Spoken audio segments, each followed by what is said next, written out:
অৰুণোদয় আঁচনিৰ ডাঙৰ আপডেট লৈ আহিছোঁ। সেইটো আপডেট হ'ল যিসকলৰ একাউণ্টত এতিয়ালৈকে অৰুণোদয় আঁচনিৰ পইচা ৯,০০০ টকাটো সোমোৱা নাই, আজি কিন্তু সেইসকলৰ কাৰণে ডাঙৰ আপডেট আহি গৈছে। আপোনালোকৰ একাউণ্টত কিহৰ কাৰণে অৰুণোদয় আঁচনিৰ পইচা ৯,০০০ টকা সোমোৱা নাই? এতিয়া আপোনালোকে অৰুণোদয় আঁচনিৰ পইচা ৯,০০০ টকাটো পাবলৈ হ'লে এতিয়া আপোনালোকে কি কৰিব লাগিব বা কি কৰিলে আপোনালোকে অৰুণোদয় আঁচনিৰ পইচা ৯,০০০ টকাটো লাভ কৰিব? মই আজি এইটো ভিডিঅ'ত আপোনালোকক সম্পূৰ্ণ প্ৰচেছ ষ্টেপ বাই ষ্টেপ জনাই দি আছোঁ। যদি আপোনালোকে অৰুণোদয় আঁচনিৰ পইচা ৯,০০০ টকাটো লাভ কৰা নাই, তেনেহ'লে আপোনালোকৰ একাউণ্টত কিহৰ কাৰণে অৰুণোদয় আঁচনিৰ পইচা সোমোৱা নাই, সম্পূৰ্ণ প্ৰচেছ জনাই দি আছোঁ। জানিবলৈ হ'লে ভিডিঅ'টো সম্পূৰ্ণকৈ চাই ল'ব, স্কিপ নকৰাকৈ। আৰু যদি আপোনালোকে মোৰ চেনেলত নিউ হয়, মোৰ চেনেলটো ছাবস্ক্ৰাইব কৰি ৰাখি দিব।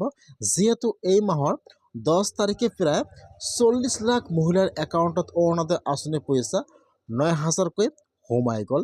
এতিয়া যিসকলে এইবাৰ অৰুণোদয় আঁচনিত নতুনকৈ এপ্লিকেশ্যন কৰিছে আৰু যিসকলে আগৰ পৰা প্ৰতি মাহে অৰুণোদয় আঁচনিৰ পইচা লাভ কৰি আছে বা যিসকলে অৰুণোদয় আঁচনি পাব লাগে, সেইসকলৰ একাউণ্টত কিন্তু অৰুণোদয় আঁচনিৰ পইচা সোমোৱা নাই, বা যিসকলে অৰুণোদয় আঁচনি পাব নালাগে সেইসকলৰ একাউণ্টত অৰুণোদয় আঁচনিৰ পইচা সোমাই গৈছে।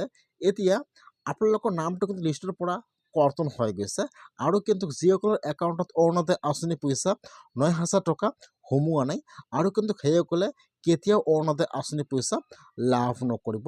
এতিয়া কিন্তু আপোনালোকৰ অৰুণোদয় আঁচনিৰ লিষ্টৰ পৰা নামটো কৰ্তন হৈ গৈছে। এতিয়া আপোনালোকৰ নামটো কোনে কাটি দিলে বা কিহৰ কাৰণে আপোনালোকৰ একাউণ্টত অৰুণোদয় আঁচনিৰ পইচা সোমোৱা নাই জানি লওক।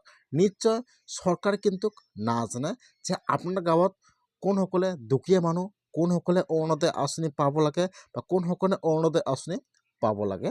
আপোনাৰ গাঁৱত যিজনক দায়িত্ব দি দিছে বা আপোনাৰ গাঁৱত কিমানজন দুখীয়া মানুহ আছে বা কোনসকলে অৰুণোদয় আঁচনি পাব লাগে, সেইসকলক অৰুণোদয় আঁচনি দিব লাগে। এতিয়া কিন্তু আপোনাৰ গাঁৱৰ পৰা যিজনক দায়িত্ব দিছিল সেইজনে কিন্তু আপোনালোকৰ নামটো কৰ্তন কৰি তেওঁৰ যিবিলাক নিজৰ মাক বা ভায়েকৰ বৌ, সেইসকলক অৰুণোদয় আঁচনি দি দিছে। প্ৰতিটো গাঁৱত কিন্তু এনেকুৱাকৈ হৈ গৈছে। মই দেখিছোঁ বহুতো গাঁৱত কিন্তু যিবিলাকে অৰুণোদয় আঁচনি পাব লাগে বা যেনেকুৱাকৈ বিধৱা মহিলাসকলে অৰুণোদয় আঁচনি পাব লাগে বা হেণ্ডিকেপ মানুহে অৰুণোদয় আঁচনি পাব লাগে, সেইসকলে এই মাহৰ 10 তাৰিখে অৰুণোদয় আঁচনিৰ পইচা ৯,০০০ টকাটো লাভ কৰা নাই, বা যিসকলে অৰুণোদয় আঁচনিৰ পইচা পাব নালাগে বা যিজনে ধনী মানুহ আছে সেইজনেই কিন্তু অৰুণোদয় আঁচনিৰ পইচা লাভ কৰিছে। এতিয়া আৰু একো কৰা নাই, যিহেতু অলৰেডি লিষ্টটো গৈছে। এতিয়া সকলোৰে একাউণ্টত অৰুণোদয় আঁচনিৰ পইচা সোমাই গৈছে। এতিয়া যদি আপোনালোকৰ একাউণ্টত এই মাহৰ 10 তাৰিখে অৰুণোদয় আঁচনিৰ পইচা ৯,০০০ টকাটো সোমোৱা নাই, তেনেহ'লে কিন্তু এটা টোল ফ্ৰী নম্বৰ মুকলি কৰিছে। আপোনালোকৰ নম্বৰটোত কল কৰি কমপ্লেইন কৰিব পাৰে। আৰু কিন্তু আজি অৰুণোদয় আঁচনিৰ ডাঙৰ আপডেট আহি গ'ল। আপোনাৰ গাঁৱত যিজন অৰুণোদয় আঁচনি পাব লাগে, অৰুণোদয় আঁচনি পোৱা নাই, এতিয়া কিন্তু আৰু অৰুণোদয় আঁচনিৰ নতুনকৈ এপ্লিকেশ্যন ফৰ্ম দিয়া হ'ব।